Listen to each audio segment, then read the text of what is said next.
Hey everyone, welcome to This Explainer. Just a quick shout out to CertFuel for making this happen. You know, they've got a fantastic Securities Industry Essentials, or SIE course. We're talking adaptive study quizzes, smart flashcards, and unlimited practice exams that are weighted exactly like the real thing. I highly recommend checking them out at certfuel.com. Okay, let's just jump right into it. Today, we are tearing apart the exact plumbing of the stock market. We're looking at who actually holds your shares, how information gets to you, and honestly, the critical exam traps hiding in the deadlines. So imagine this crazy scenario. A giant corporation is doing a tender offer, meaning they want to buy back a ton of their stock at a sweet premium. Let's introduce our friend, Ivy the investor. Now, Ivy owns stock in this company, but here's the absolutely wild part. The company has no clue who she is. To them, she literally doesn't exist. Why? Because her shares are held anonymously in what's called straight name. The only name on the company's official books is her brokerage firm. So if the company doesn't even know Ivy exists, how on earth does she get notified so she can actually get paid? Well, this brings in our next character, Riley the representative. Riley works at the broker-dealer, or BD for short. Riley acts as the vital middleman in this whole information pipeline. The flow works a bit like a bucket brigade. Step 1, the issuer, the company, sends all the notices, proxy materials, and dividend info directly to the broker-dealer. Step 2, Riley the representative and the BD receive it all. And Step 3, Riley passes everything down to the beneficial owner, which is our girl Ivy. She is the true owner. She just holds her assets at the BD. And right here, this brilliantly illustrates our first major exam trap. The broker-dealer's forwarding obligation is prompt, not when it's convenient, not maybe sometime next week, and definitely not upon request. If the issuer sends over an annual report, proxy voting instructions, or tender offer documents, Riley must forward these materials promptly. It's kind of like being handed a ticking time bomb with Ivy's name painted on it. If Riley lets it sit on his desk until after the weekend, it totally blows up his career. It absolutely must be prompt. Now, I want to talk about a really massive number you need to remember. 20. 20 is the absolute minimum number of business days a tender offer must remain open.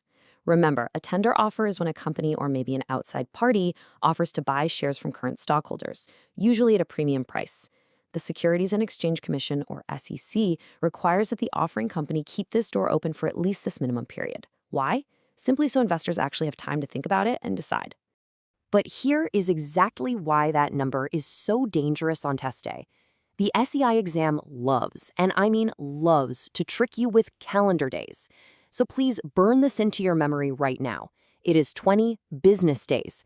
If you get a question about the minimum time a tender offer must remain open, and one of the options says 20 calendar days, do not click it. Weekends and market holidays, they do not count for Ivy. 20 business days, for sure. Let's test your instincts here. Say Ivy receives her prompt notice from Riley. She gets super excited by the premium price and commits her shares to the tender offer on day 15. But then she reads some scary news article and totally panics on day 18. Okay, pause this explainer for a second. Think about it. Ivy committed her shares to the tender offer, but she changes her mind before the deadline. Is she trapped? Well, good news for Ivy. The answer is yes. She can totally back out.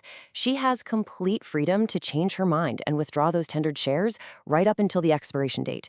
The market doesn't just lot her in because she enthusiastically raised her hand a little early. As long as that 20 business day window, or however long the offer is open, hasn't slammed shut, she can withdraw. Let's shift gears slightly and talk about rights offerings and see how this builds Ivy's options. A rights offering is when a company gives its existing shareholders the right to buy additional shares at a discount. This usually lasts a short window, about 30 to 60 days. Ivy has exactly 3 choices in this scenario. She can exercise them and buy those discounted shares. She can sell those rights to someone else on the open market for cold hard cash. Or, well, she can let them expire and do absolutely nothing. So the absolutely crucial point here is that if Riley the representative doesn't warn her and she just lets them expire, they are completely worthless, zero value. This is a massive exam trap. The test might ask you what happens if a customer forgets to exercise their rights before the expiration date. The answer is always zero value. There is no grace period, no my dog ate my homework extension, and no refund. If they expire, they vanish into thin air. Okay, let's beat the clock with a side-by-side comparison of 2 dates people always seem to mix up, the record date versus the X date. Think of the record date as the ultimate VIP list.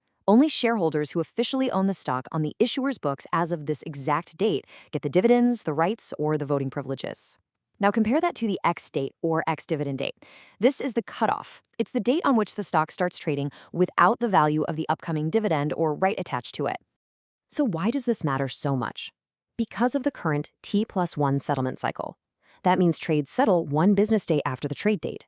Because of this, the X day is now set on the exact same day as the record date. If Ivy buys the stock on the X date, the door has already slammed shut on settlement. Her trade won't settle until tomorrow, which means she won't make today's VIP list. She will completely miss the dividend. For our climax, let's explore a brilliant customer protection and market fairness principle. It's called the no short tendering rule. SEC rules strictly prohibit short tendering. Basically, this rule is designed to stop overly ambitious investors, like our friend Ivy, from trying to sell back shares to the company that she doesn't actually own. You can only tender what you are net long. Let's look at how this math actually works, because you will very likely see a scenario just like this on your exam. Let's say Ivy has multiple accounts at her broker-dealer. She is long 700 shares in her margin account, meaning she genuinely owns them. But over in her short account, she is short 300 shares in that exact same security. To find her true net long position, you just subtract the short from the long. 700 minus 300 means her true net long position is only 400 shares. Here is a classic multi-account scenario the exam loves to throw at you just to bait a wrong answer. Ivy calls up Riley, the representative. She knows there's a tender offer happening at a great premium price. So she demands Riley tender 1,000 shares. She's basically adding her 700 long and her 300 short together to try and maximize her payout. Okay, pause the explainer again. What does Riley do here? Does he process the 1,000? Maybe just the 700? Riley rejects it immediately. Watch out, this is a huge exam trap. The test will absolutely offer 1,000 and 700 as multiple choice answers, but Riley can only tender 400 shares for Ivy. Why? Because short positions represent borrowed shares. It is physically impossible to tender borrowed shares back to the company as if you own them. I mean, it'd be like borrowing your neighbor's prize-winning poodle and then trying to sell it to the circus as your own. You just can't sell what you don't own. Short positions always offset long positions for tender purposes. And hey, here's another major trap to watch out for.